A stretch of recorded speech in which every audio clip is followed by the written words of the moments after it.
하나님, 오늘 이 시간 마음을 다해 주님 앞으로 나아갑니다.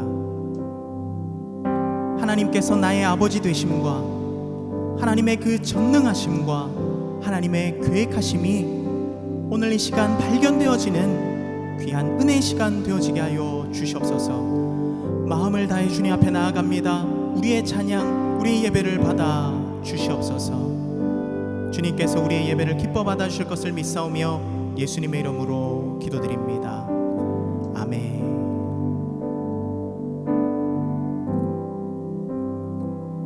내 하나님 서신 발 앞에 무릎 꿇고 경배하리. 큰 권능과 영광이 가득한 내 아버지 계신 이곳, 오 하나님, 그 빛난 얼굴 배우며 두 손 들고 나아가리. 찬송과 존귀와 영광과 능력을 그 하늘 보좌 위에 주님께. 우리 한 번 더 고백합니다. 내 하나님, 내 하나님 서신 발 앞에 무릎 꿇고 경배하리. 큰 권능과 영광이 가득한 내 아버지 계신 이곳, 오 하나님, 그 빛난 얼굴 배우며 두 손 들고 나아가리. 찬송과 존귀와 영광과 능력을 그 하늘 보좌 위에, 오 하나님, 오 하나님, 그 빛난 얼굴 배우며 두 손 들고 나아가리. 찬송과 존귀와 영광과 능력을 그 하늘 보좌 위에 주님께.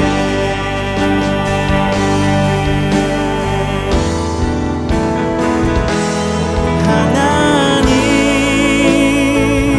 그 빛난 얼굴 배우며 두 손 들고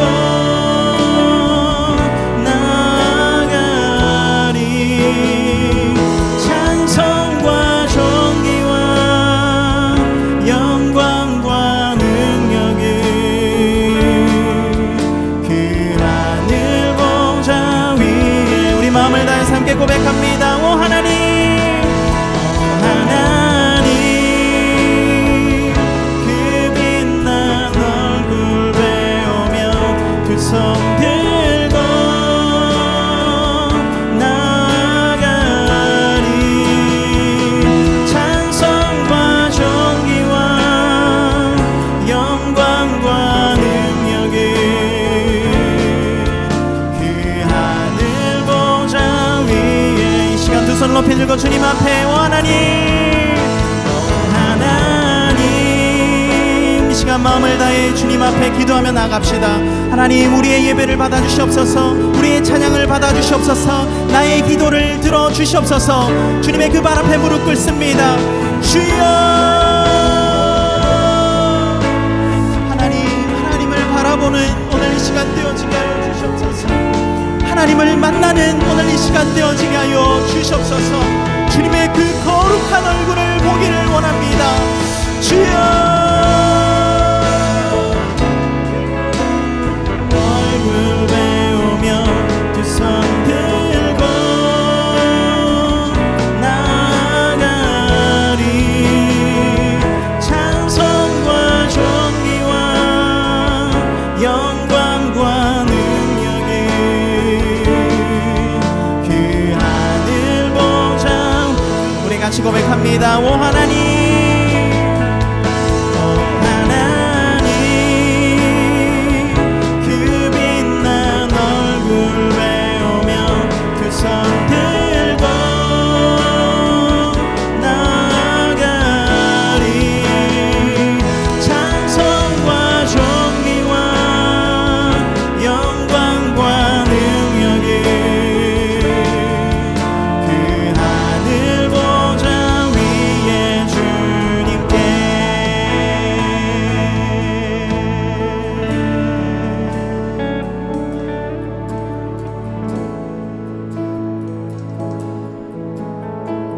주님 큰 영광 받으소서. 주님 큰 영광 받으소서. 홀로 찬양 받으소서. 모든 이름 위에 뛰어난 그 이름, 온 땅과 하늘이 다 찬양해.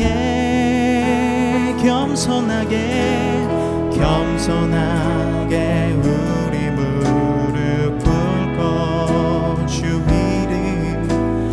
이름 앞에 영광 돌리세. 모두 절하세.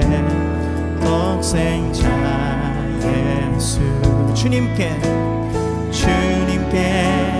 찬양 드리리. 모든 영광과 존귀와 능력 받으소서.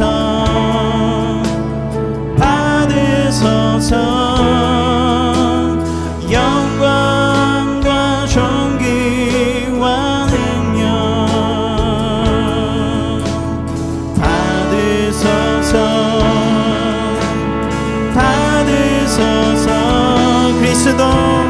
그리스도 살아계신 하나님.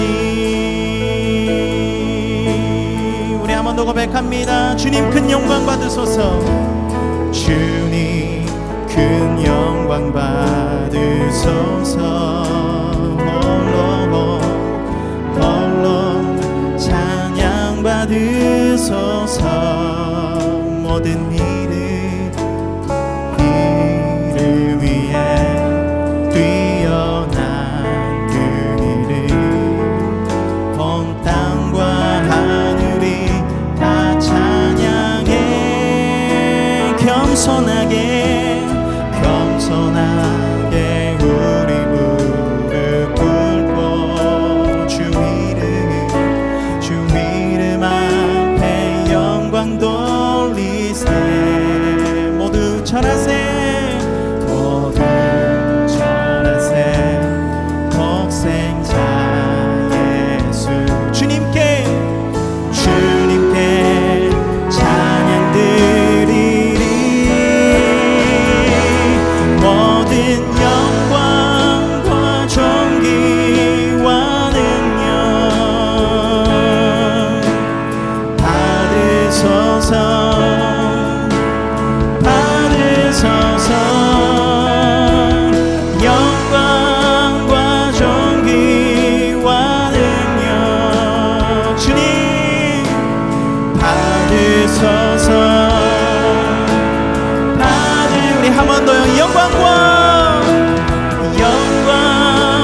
자, 감사합니다.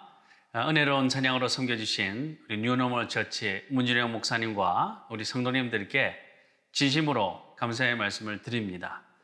오늘도 브리드교회 주일 예배로 나오신 여러분들을 주님의 이름으로 환영하고 축복합니다. 오늘 주시는 하나님의 말씀은 에베소서 6장 10절부터 17절까지 말씀입니다. 에베소서 6장 10절부터 17절까지 제가 읽습니다. 끝으로 너희가 주 안에서와 그 힘의 능력으로 강건하여 지고 마귀의 관계를 능히 대적하기 위하여 하나님의 전신갑주를 입으라. 우리의 씨름은 혈과 육을 상대하는 것이 아니요 통치자들과 권세들과 이 어둠의 세상 주관자들과 하늘에 있는 악의 영들을 상대함이라. 그러므로 하나님의 전신갑주를 취하라. 이는 악한 날에 너희가 능히 대적하고 모든 일을 행한 후에 서기 위함이라. 그런즉 서서 진리로 너희 허리띠를 띠고 의의 호심경을 붙이고 평안의 복음이 준비한 것으로 신을 신고 모든 것 위에 믿음의 방패를 가지고 이로써 능히 악한 자의 모든 불화살을 소멸하고 구원의 투구와 성령의 검, 곧 하나님의 말씀을 가지라. 아멘. 오늘은 예전과 다른 배경으로 여러분들 만나고 있습니다. 여러분 매주 여러분들 좀 새로운 모습으로 여러분들 찾아뵙기를 원하는데요. 오늘은 주일 예배지만은 우리가 말씀의 숲에서 산책하듯 그렇게 거니는 그런 마음으로 여러분들 이 예배 시간을 준비해 보았습니다. 저도 평소에 입는 양복을 벗고 이 숲에 걸맞는 편안한 복장으로 이렇게 서 있는데요. 여러분들 마치 지금 뭐 피톤치드가 나올 것 같은 그런 분위기가 연출되고 있죠. 여러분들 코로나로 인해서 외출도 많이 못 하실 텐데 말씀을 듣는 이 순간만이라도 여러분들 말씀의 숲에서 정말 영혼이 숨쉬고 편안하게 하나님을 만나는 그런 복된 시간이 되기를 바랍니다. 설교 전에 먼저 중요한 광고 말씀을 드리겠습니다. 영혼이 숨쉬는 교회, 브리드교회가 시작한 지 벌써 100일이 되었습니다. 처음 우리 설교 영상 하나를 유튜브에 올리는 것으로 시작할 때 사실 저는 이 교회를 얼마나 지속할 수 있을까 하는 것도 확신할 수가 없었습니다. 근근히 한 걸음만 내딛는다 하는 마음으로 그렇게 한 주 한 주 지내왔는데 벌써 100일이 되었습니다. 하나님의 놀라운 은혜요. 또 기도해 주시는 우리 성도님들이 없었다면 할 수 없는 일이었습니다. 그렇게 지나온 날보다 이제 앞으로 나아가야 할 날이 훨씬 더 많이 있지만은 개척 초기에 이 100일은 다시 오지 않을 소중한 순간이기 때문에 이 순간을 기념하고 하나님 앞에 감사의 예배를 드리는 것이 중요하겠다는 그런 생각을 했습니다. 처음 아기가 태어나면 갓 태어나는 아기가 건강한지 아니면 병약한지 확신하기가 어렵죠. 아주 작은 자극에도 다칠 수가 있기 때문에 부모들은 조심조심 또 긴장이 되고 불안한 날을 보낼 수밖에 없습니다. 그런데 태어나고 한 100일쯤 지나면 온전하기는 아닐지라도 좀 안심이 되죠. 여전히 할 수 있는 일은 별로 없습니다. 그저 뭐 젖을 먹고 잘 자고 잘 싸고 때로 눈도 맞추고 방긋방긋 웃기도 하는 그 일이 지속이 될 때 앞으로의 시간도 그리 되리라 기대를 하고 안심을 하게 되는 것이죠. 100일, 1년, 10년, 20년 그래서 사람들은 이런 시간들마다 셀러브레이션을 하면서 사랑하는 사람들과 그 시간을 축하하고 또 감사하는 것입니다. 정식 설립 예배도 아니고 또 아직도 가야 할 길이 멀지만은 브리드교회 100일을 맞아서 우리가 첫 번째 온라인, 오프라인 동시 예배를 드리려고 합니다. 10월 31일 오후 4시에 함께 모일 장소는 지금 이렇게 자막을 통해서 확인하실 수가 있고요. 유튜브 영상 아래에 설명과 카카오톡 채널 메시지로도 제가 공지해 드리도록 하겠습니다. 이날은 누구라도 예배에 참석하실 수가 있습니다. 다만 꼭 제게 미리 연락을 주셔야 됩니다. 참석 인원을 미리 파악하고 또 방역 수칙에 맞는 준비를 할 수 있도록 여러분들께서 잘 협조해 주시기를 바랍니다. 아울러 브리드교회 이 100일 오프라인 현장 예배에서 드려지는 헌금은 전액 코로나 시대를 지나는 어려운 교회를 위해서 사용될 것입니다.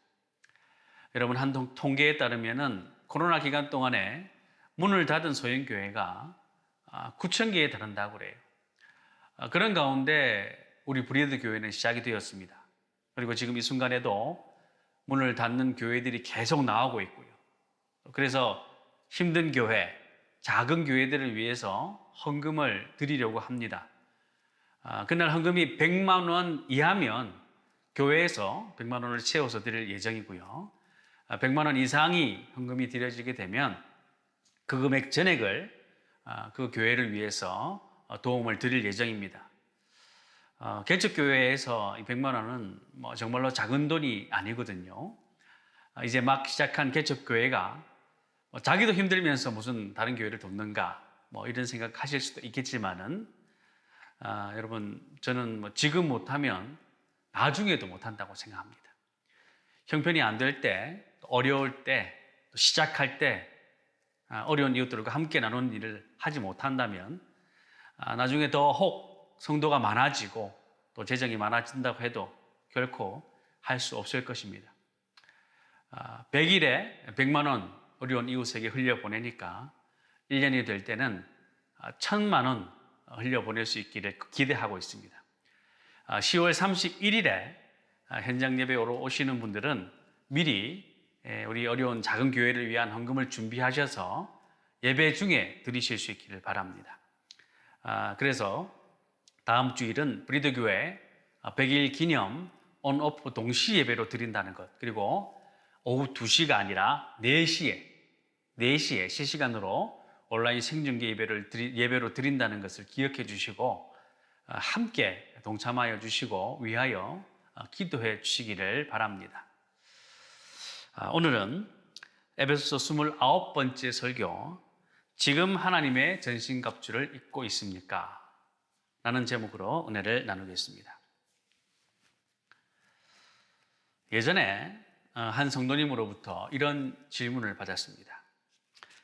목사님, 우리 기독교는 사랑의 종교요, 평화의 종교이지 않습니까? 저는 그래서 기독교가 좋습니다. 교회만 나오면 마음이 평안하고 또 예배를 드리면 기쁘고 즐겁습니다.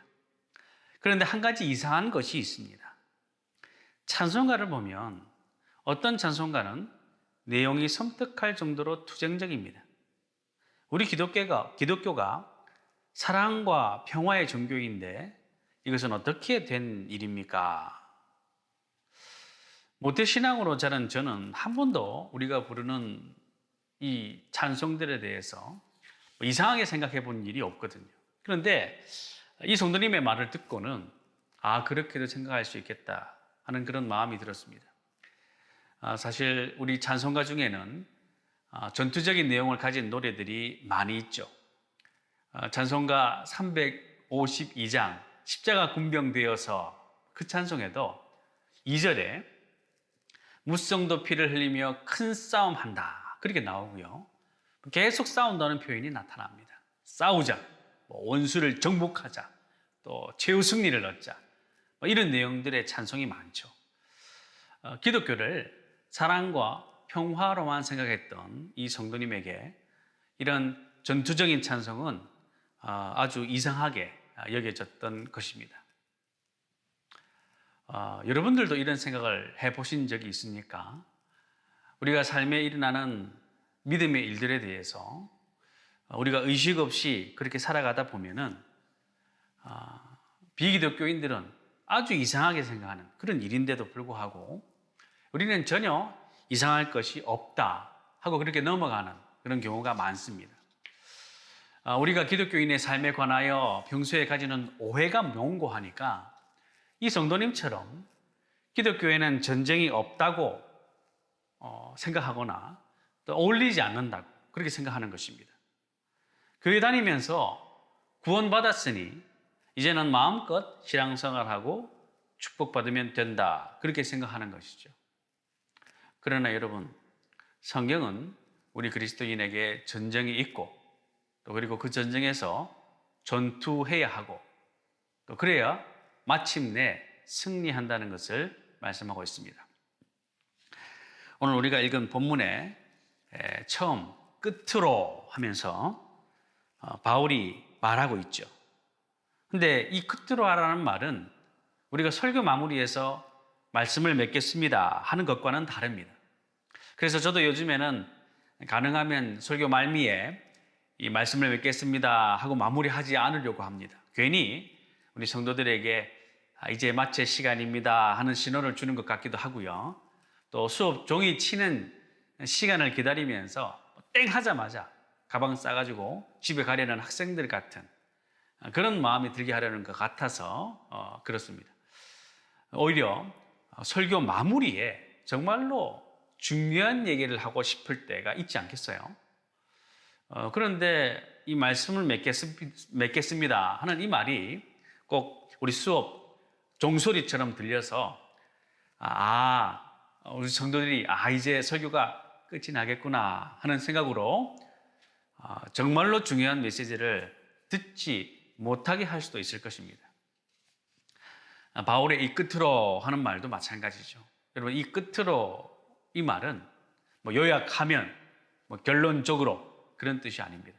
오히려 지금까지 내가 한 모든 말은 정말 이 말을 하기 위한 것이다 하는 것을 알리는 말인 거예요. 졸고 있었던 학생들에게 칠판을 탕탕 치면서 앞에는 못 들어서도 이 말은 꼭 듣고 기억해라 그런 뜻입니다. 바울이 에베소서에서 말하는 이 세 사람은 사실 그 단어가 가지는 뉘앙스만 볼 때는 참 긍정적이고 희망에 찬 단어라고 말할 수 있죠.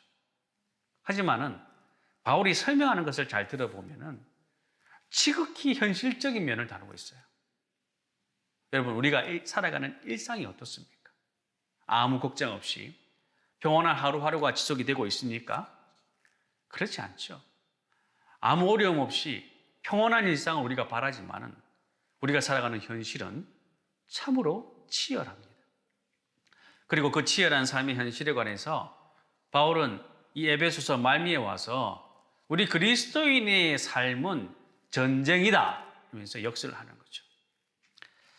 사랑하는 여러분, 많은 사람들이 우리가 살아가는 이 세상을 약육강식의 원리가 지배하는 이 정글에 비유하기도 하고 또 생존 경쟁이 치열한 전쟁터라고 부르기도 합니다.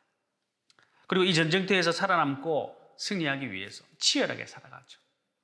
우리 믿는 자들도 이 세상 속에서 열심히 치열히 삶의 전장에서 최선을 다해서 맡겨진 일을 감당하며 살아야 됩니다.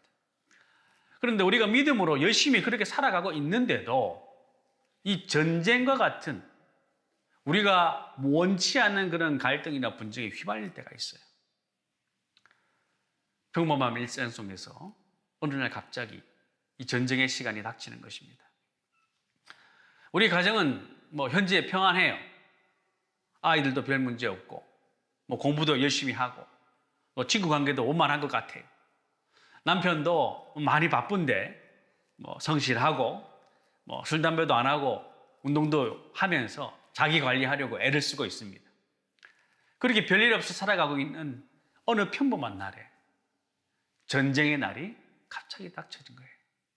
회사에서 친척집에서 생각지도 못한 심한 말로 공격을 당하거나 다투게 됩니다. 전혀 생각지 못한 일에 누명을 뒤집어 쓰는 거죠. 평생을 바치리라 생각했던 그 직장에서 생각지도 못한 해고 통보를 받기도 하고요. 몸이 조금 피곤해서 검진을 받았는데 암 선고를 받기도 합니다.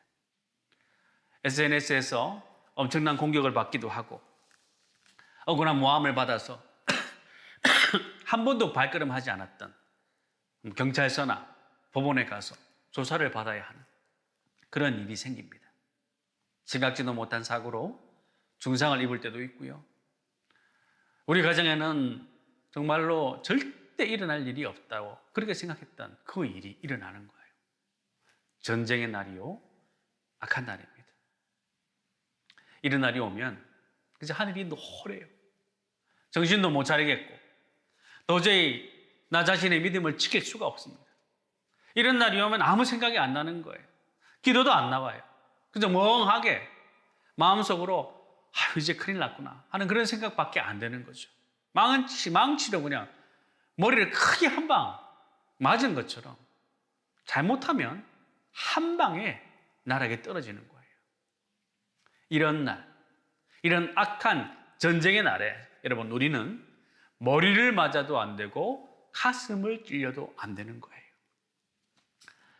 자, 그렇다면 여러분 우리가 이 전쟁에서 지지 아니하고 승리하기 위해서 필요한 것이 무엇일까요? 그것은 전쟁을 미리 준비하는 것입니다. 여러분은 이 영적 전쟁 가운데 승리하기 위하여 어떤 준비를 하고 있습니까? 사단이 여러분의 인생 가운데 일으킬 그 전쟁의 날에 고통 속에 망하지 않기 위해서 여러분 어떤 준비를 하고 있어요? 우리가 이 전쟁에 대비하여 승리하기 위해서는 먼저 내가 전쟁하는 자라는 그런 사실을 여러분 인식해야 됩니다. 오늘 에베소서 6장 11절, 12절을 봅니다. 마귀의 관계를 능히 대적하기 위하여 하나님의 전신 갑주를 입으라. 12절, 우리의 씨름은 혈과 육을 상대하는 것이 아니요 통치자들과 권세들과 이 어둠의 세상 주관자들과 하늘에 있는 악의 영들을 상대함이라. 아멘. 여기에 여러분 마귀의 관계를 대적하라 하고 말씀하고 우리의 씨름은 혈과 육을 상대하는 것이 아니요 통치자들과 권세들과 이 어둠의 세상 주관자들과 하늘에 있는 악의 영들을 상대합니다. 이렇게 말씀하죠. 우리가 전쟁하는 사람이다. 우리가 싸우는 사람이다라는 것을 먼저 분명히 하라 하는 그런 뜻입니다. 여러분 군인이 자기가 군인인 줄도 모르고 있다면 말이 안 되는 거죠. 그런데 여러분 현대 그리스도인들은 자신이 군인인 줄도 모르고 있어요. 그래서 무장을 다 해제해버렸고 싸울 생각도 하지 않고 있습니다. 그래서는 질 수밖에 없죠. 전쟁에 지면 진 패배 군인은 고통밖에 없는 것입니다. 여러분 다시 한번 분명히 말씀드려요. 여러분 신앙생활은 마귀와의 싸움이요 공중권세 잡은 악한 영들과의 전투라는 거예요. 우리는 지금 생명을 건 치열한 전투를 수행하고 있다는 사실을 여러분 한시도 잊으면 안 됩니다. 마귀의 관계, 다시 말해서 마귀가 가장 즐겨 쓰는 무기는 거짓말, 즉 속임수죠.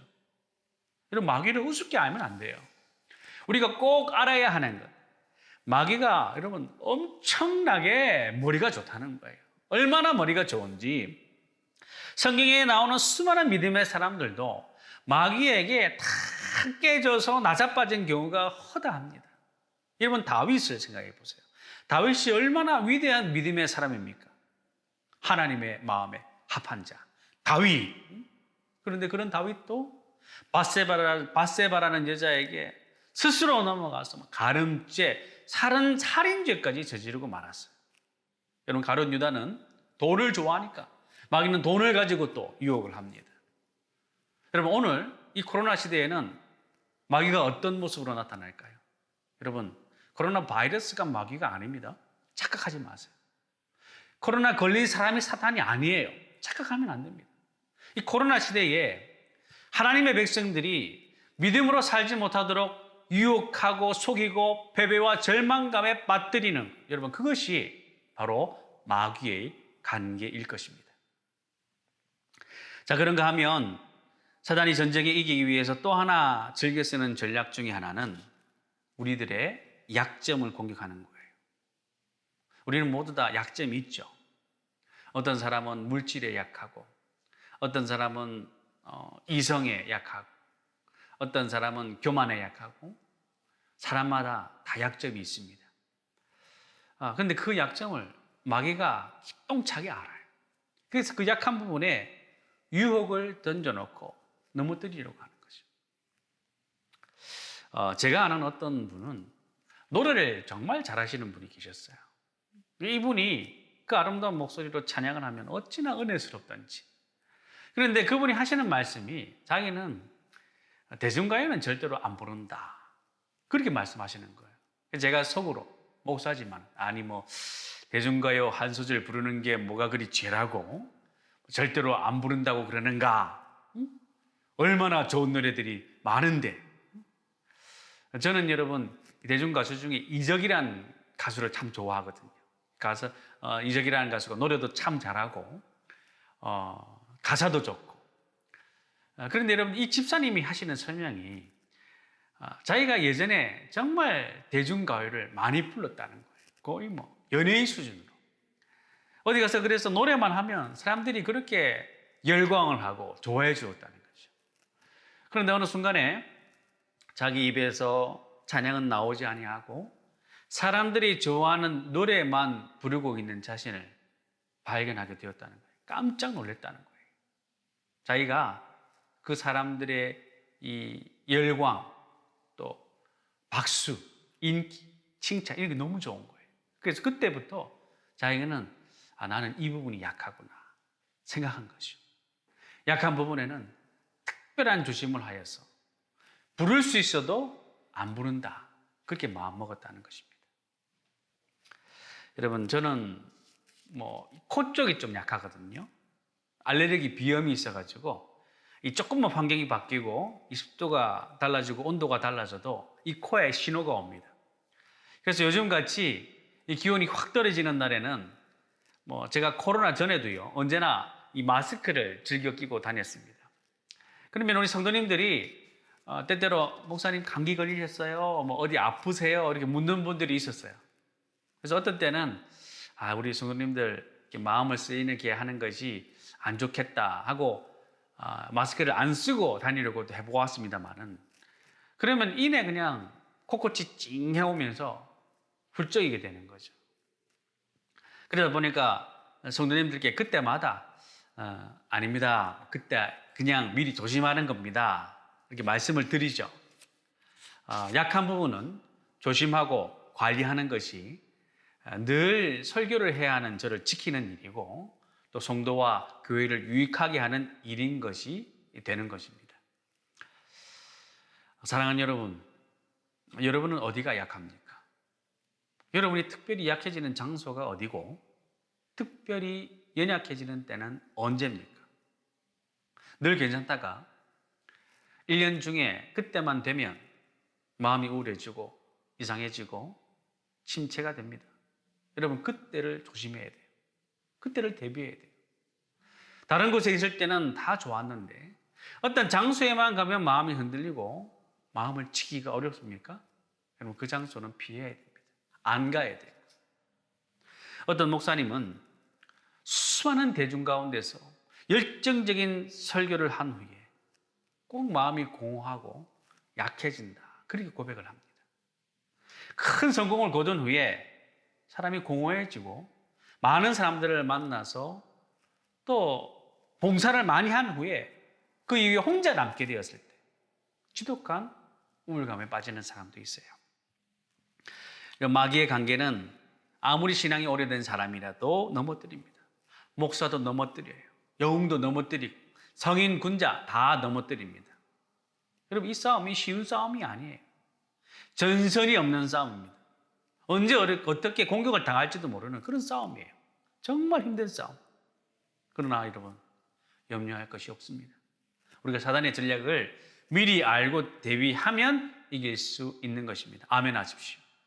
전쟁이 있을 것을 알고 내가 군사임을 잊지 아니하고 준비하면 이길 수 있습니다. 그 다음으로 전쟁하는 자, 이 전쟁에서 승리하기 위해서 전투복을 입어야 합니다. 6장 13절입니다. 그러므로 하나님의 전신갑주를 취하라. 이는 약한 날에 너희가 능히 대적하고 모든 일을 행한 후에 서기 위함이라. 아멘. 사도 바울은 로마 출신이죠. 그래서 로마 군인들의 모습이나 또 검투사들의 모습을 아마 자주 봤을 것 같아요. 오늘 본문에 나오는 이 전신갑주라고 나오는 것은 로마 군인들의 모습을 보고 기록한 것으로 보입니다. 사도 바울은 영적 군사로서 무장해야 하는 것을 로마 군인들의 복장과 하나하나씩 연결해서 설명을 하고 있어요.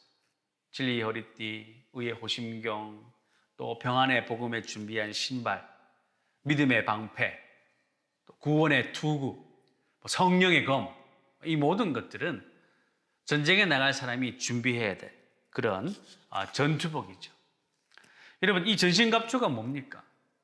여러분, 하나님의 전신갑주는 다른 게 아니에요.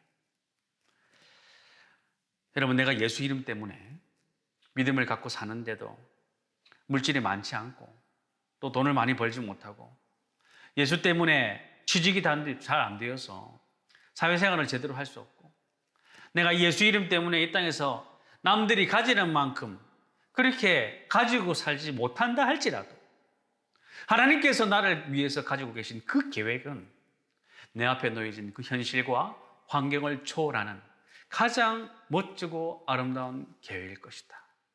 여러분, 그 믿음이 바로 하나님의 전신갑주입니다. 여러분, 우리가 살면서 이 전신갑주 입지 아니하면 어떻게 됩니까? 누가 한마디 그냥 써주면 그냥 들이꽂히게 되는 거예요. 피가 철철 흐르게 되는 거예요. 그 다음에 여러분 어떻게 되는지 경험해 보셨죠? 아유, 그냥 나 다 때려치우려고. 믿음이고 뭐고, 교회고 뭐고, 예배고 뭐고 나는 다 그냥 그만둘란다. 부부 사이도 마찬가지입니다. 하나님의 전신갑주가 있으면 여러분 좀 힘든 일이 있어도 그 의와 진리가, 믿음이 우리를 다 보호해 주어서 안전장치가 만들어지는데 여러분 이게 제대로 입고 있지 않으면, 이걸 제대로 입고 있지 않으면 가족들이 그냥 한마디 하면은 견디지 못하는 거예요. 그냥 막 뒤집어 엎어버리고 싶고 내가 뭐 이들을 위해서 왜 이렇게 고생해야 되나 싶고 부부 사이도 마찬가지고 부모 자식 사이도 마찬가지입니다. 우리가 다 하나님의 자녀들인데, 빛의 자녀들인데 여러분 이 빛의 자녀가 어둠의 자녀들보다 옷 입는 것도 초라하고 먹는 음식도 시원치 않고 예수 안 믿는 사람들보다 아마 사는 집도 보잘것없을 때 그렇게 생각될 때가 많죠. 근데 그때 우리가 갖는 절망감이 무엇입니까? 저기 예수 안 믿는 사람들 보니까 저 예수도 모르고 하나님도 모르는 저 사람들은 저렇게 떵떵거리고 잘 사는데 나는 이렇게 예수를 열심히 믿는데 왜 이 모양 이 꼴인가? 사랑하는 여러분, 하나님을 믿으며 사는 삶이 우리가 늘 탄탄대로가 아니라는 거 우리가 알지 않습니까? 우리를 인도하시는 그 길이 때로 불편하기도 하고 때로는 집도 한 칸 없이 살아야 되는 그런 삶이기도 하고 우리 주님의 물질을 허락해 주시지 않으면 그런 경우도 생기는 거죠. 주님이 주시기만 하면 당장 뭐 집도 살 수 있고 건강도 회복될 수 있고 모든 여건이 나아질 수 있는데 주님이 그런 것들을 지금 허락하시지 않을 때가 있는 거예요. 그러나 그렇게 좀 힘들게 근근히 주님 가신 길을 따라가는 그런 경우라 할지라도 주님이 우리를 향해서 가지고 계신 계획은 언제나 놀라운 결과를 가져올 것이다 라고 하는 그 믿음을 가지는 것. 여러분 이것이 바로 하나님의 전신갑주요 우리를 지켜주는 가장 든든한 무기인 줄 믿으시기 바랍니다. 여러분 그럼에도 신앙생활이 전쟁이다 이 말씀이 잘 와닿지 않는 분들 계시겠죠. 그러나 그런 분들도 너무 고민하지 마시기 바랍니다. 군대 갔다 오신 남자분들은 아시겠지만 여러분 군복이라는 거 여러분 군대에서는 그걸 이제 전투복이라고 불러요. 그 전투복이 신병들한테는 참 안 어울립니다. 딱 달라붙는 스키니 바지 혹은 뭐 헐렁한 힙합 바지 이런 거 입고 운동화 신고 그렇게 다니던 젊은이들에게 이 전투복이라는 이 옷이 참 낯설고 불편한 옷이에요. 신병 교육대에 있는 군인들이 전투복을 입은 모습을 보면은 뭐 참 어리버리한 그런 바보들 같아. 근데 참 희한하게도 한 6개월 정도 지나면 옷이 몸에 맞아요. 불편하지도 않고 보기에도 아주 자연스럽습니다. 전투복을 그냥 내내 입고 있으니까 자연스럽게 일상복이 되는 거죠. 어딜 가나 전투복을 입고 있는 것 가장 편안하고 어울립니다. 영적 무장이라고 하는 것도 마찬가지예요. 처음에는 어색하고 거추장스럽고 입기에는 힘이 들어요. 그러나 지속적으로 매일같이 입고 다니다 보면은 어느새 일상생활하기에 가장 편안한 옷이 되는 것이죠. 매일 예배하고 매일 기도하고 매일 우리 하나님의 말씀을 접하다 보면은 어느새 우리 그리스도인의 새 사람의 옷이 가장 편안한 옷이 될 것입니다. 구약성경 창세기 14장에 보시면은 아브라함의 조카 롯이 살고 있던 소돔성에 전쟁이 일어났어요. 그 전쟁으로 인해서 롯을 비롯한 성 안의 모든 사람들이 포로로 잡혀가 버렸습니다. 그런데 그 아브라함이 소식을 듣고 군사를 대동하고 롯을 구출하러 가는 그런 장면이 나와요. 그런데 그렇게 롯을 구출하러 가는 과정 가운데서 참으로 아브라함이 진정 하나님의 전신갑주를 입은 자처럼 행하는 일이 하나 나오는데 그것이 뭔고 하니까 우리 창세기 14장 13절을 봅니다. 도망한 자가 와서 히브리 사람 아브라함에게 알리니 그때에 아브라함이 아모리 족속 마므레의 상술의 숲을 근처에 거주하였더라. 마므레는 에스골의 형제요 또 아넬의 형제라. 이들은 아브라함과 동맹한 사람이더라. 여러분, 아브라함이 포로로 잡혀간 조카를 건지기 위해서 누구랑 협력한 줄 아세요?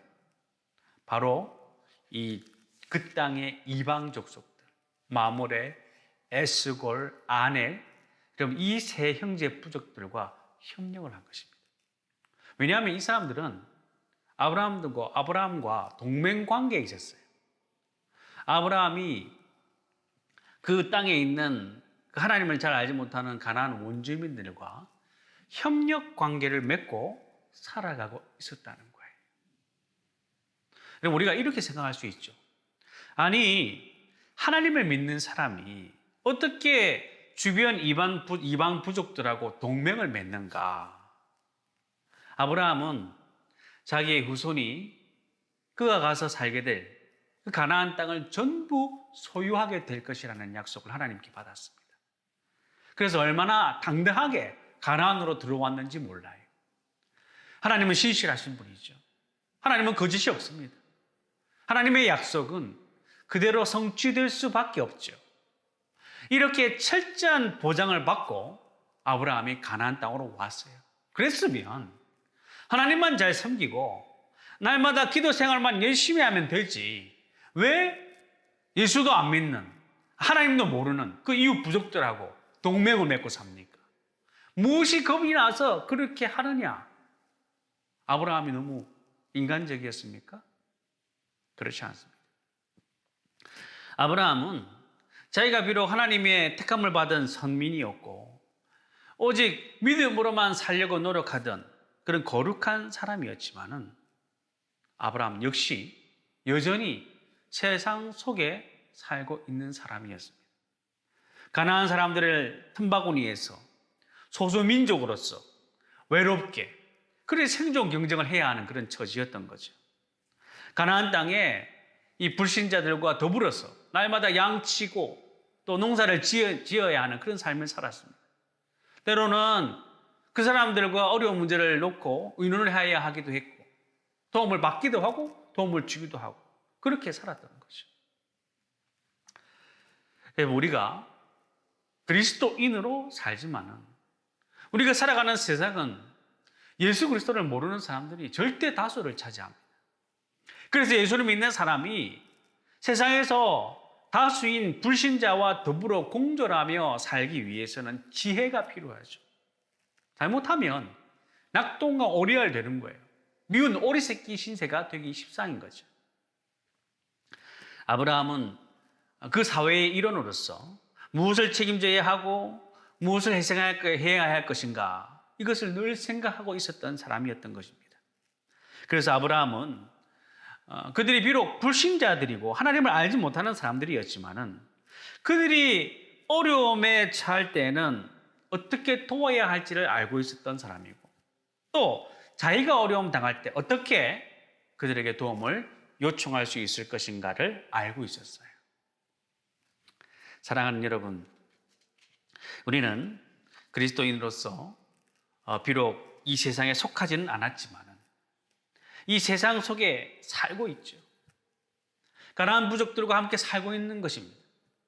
우리가 사는 세상에는 절대 다수가 하나님을 모르는 사람들이에요. 우리는 그들과 함께 살아야 합니다. 그들과 함께 어울려서 살아야 돼요. 그래서 어떤 경우에는 협력을 해야 되죠. 그리고 그들의 도움을 받아들여야 될 때도 있습니다. 또 그들이 필요로 할 때 언제든지 도움을 주고, 또 그들을 위해서 희생을 할 수도 있어야 되겠죠. 이것이 바로 우리가 지금 살아가고 있는 이 세상의 현실이라는 것, 우리가 꼭 기억해야 됩니다. 그러니 여러분, 우리가 믿음이 좋다고 성도들끼리만 교회 안에서 지내는 것, 성도들끼리만 만나는 것, 이 절대로 잘하는 게 아니에요. 그렇게 하면 우리는 세상 사람들과 절대로 유대 관계를 제대로 맺을 수가 없습니다. 꼭 기억하세요. 내가 교회 안에서 무엇을 책임져야 될 것인가, 그것을 항상 생각하는 사람이라면 동시에 내가 이 사회에서 무엇을 책임져야 할 것인가를 생각할 줄 알아야 한다는 거예요. 이 양면이 다 있어야 된다는 거, 여러분 꼭 기억하기 바랍니다. 우리가 예수 믿지 않은 사람 전도하려고 해도 마찬가지예요. 우리가 좋은 이웃을 만들기 위해서 먼저 내가 도움의 손길을 내밀어야 되겠죠. 전도할 대상자들에게 관심 갖고 그들과 함께 손을 잡을 일이 있으면 손을 잡아야 됩니다. 그들에게 다가가서 또 그들이 원하는 것을 위하여서 우리가 희생할 줄도 알아야 되겠죠. 그럴 때 좋은 이웃이 되는 거예요. 그래야 복음을 전할 수 있는 그 통로를 닦을 수 있는 거죠. 이런 협력을 위한 노력은 하지 아니하고 그냥 무턱대고 교회에 갑시다, 예수 믿으십시오, 이렇게 말하는 것은 능력을 갖기가 어려운 거죠. 여러분, 창세기에 나오는 이 아브라함은 자기가 하나님의 택한 백성이라고 해가지고 막 이웃 부족들과 손도 안 잡고 인사도 안 하고 자기 혼자 나홀로 유아독존되어서 그렇게 살지 않았습니다. 협력해서 도움을 구하고 도움을 받았죠. 그런 가운데 자기 조카인 롯도 구출할 수가 있었어요. 여러분 가운데서 교회 안에서만 그냥 교제하고 교회 안에서만 맴돌고 세상 사람들에게는 전혀 관심도 없고 이웃에 예수 안 믿는 사람이 있어도 흥미가 없는 분들, 여러분들 그러지 마시기 바랍니다. 이 세상 속에서, 이 불신 세상 속에서 문을 열고 담을 헐어서 그 사람들이 담 너머에 예수 그리스도를 볼 수 있도록 그렇게 삶을 나타내는 여러분들 되시기를 주님의 이름으로 축원합니다. 사랑하는 여러분, 사단은 우리에게 영적 전쟁이란 없다라고 자꾸 속이고 있어요. 여전히 전쟁 중인데 우리로 하여금 우리가 전쟁과 상관없이 살아도 된다고 말을 하고 있습니다. 그러면서 어느 날, 악한 날에 우리 집에 거대한 포탄 하나를 떨어뜨리면서 무장도 안 하고 있고 나와 내 가족을 지킬 수 있는 기본적인 보호막 하나 없는 우리를 완전히 그냥 박살내버리고 끝장내버리는 거예요. 사단은 이 영적 전쟁에 대해서 생각하지 못하게 만드는 거죠. 그래서 그 전쟁 가운데서 수많은 사람들이 피 흘리며 전쟁하고 있다는 사실조차 보지 못하게 하고 있는 것입니다. 사랑하는 여러분, 사단은 저기 저 시내 번화가에, 저기 클럽에, 술집들 가운데 있지 않습니다. 거기에는 영적 전투가 없어요. 가만히 놔둬도 사단이 이기는 것이죠. 사단이 어디 있어요? 하나님을 모르는 가정, 하나님을 알려고 하지 않은 가정, 누구 하나 가족들을 위해서 기도하는 사람이 없는 가정. 여러분, 사단이 공격하지 않습니다. 오히려 형통케 하죠. 전쟁이 없다고 믿게 하기 위해서입니다. 사단이 어디에 있습니까? 예배 드리는 이 시간에, 기도의 자리, 말씀의 자리, 여기에 바로 사단의 공격이 있는 거예요. 여러분이 있는 바로 지금 거기, 교회 안에 영적 전투의 현장, 그것이 바로 이곳입니다. 예배 자리에서 여러분은 평안과 위로를 바라지만은 그 예배를 드리고 난 후에 이 평안과 위로는 내 머릿속을 가득 채우고 있는 이 잡념과 염려와 근심이라는 전투를 통과해야만 얻을 수 있는 거죠. 우리는 오늘 이 시간을 통해서 그래서 영적인 군사로 훈련을 받는 것입니다. 좀 힘이 들 수도 있겠죠. 불편할 수도 있습니다. 그러나 이 예배를 통해서 주님 만나는 이 시간, 말씀을 통해서 내 영이 채워지는 이 시간이 여러분과 여러분의 가정을 지키고 여러분의 생명을 지켜주는 것인 줄 믿으시기를 바랍니다. 기도하겠습니다. 살아계신 하나님 아버지, 오늘 이 시간 다시 한번 우리 주님이 날 구원하시기 위해 사단 마귀와의 영적 전쟁 가운데서 십자가에서 죽으심으로 승리하시고 이기셨다는 사실을 기억하길 원합니다.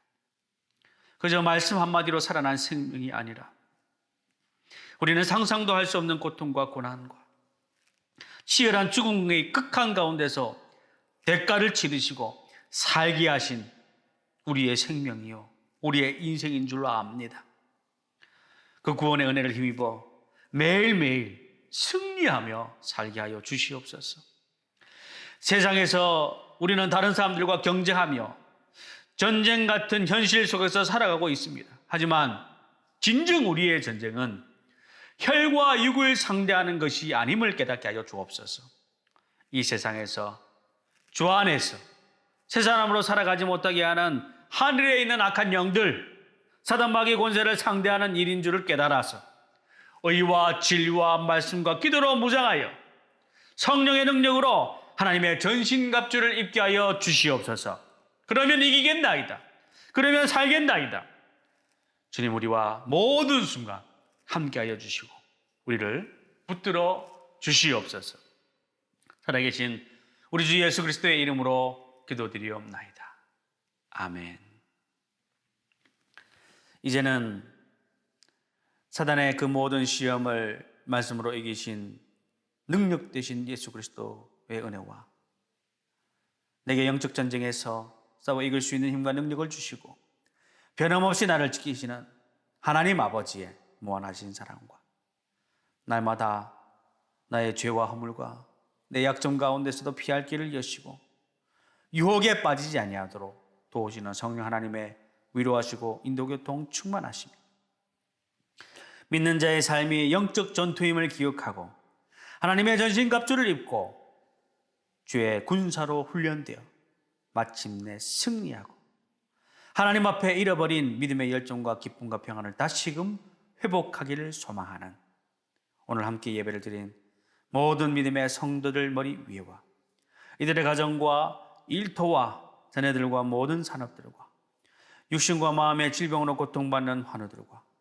군생활 중에 있는 자녀와 해외에서 생활하는 성도들, 더 나은 미래를 향해 세상에 맞서 도전하고 노력하는 이 땅의 청년들과 육아와 생계와 자신의 삶과 부모의 삶 가운데서 혼란스러워하면서도 좋은 부모가 되기 위하여 몸부림치며 살아가는 엄마 아빠들 머리 위에 생애 마지막 시간을 주님과 함께 보내리라 마음 먹고 매일매일 성실하고 감사하며 살길 원하는 우리 부모님들 머리 위에 한국교회와 민족과 열방 위에 영원토록 함께 하시기를 간절히 축원하옵나이다. 아멘.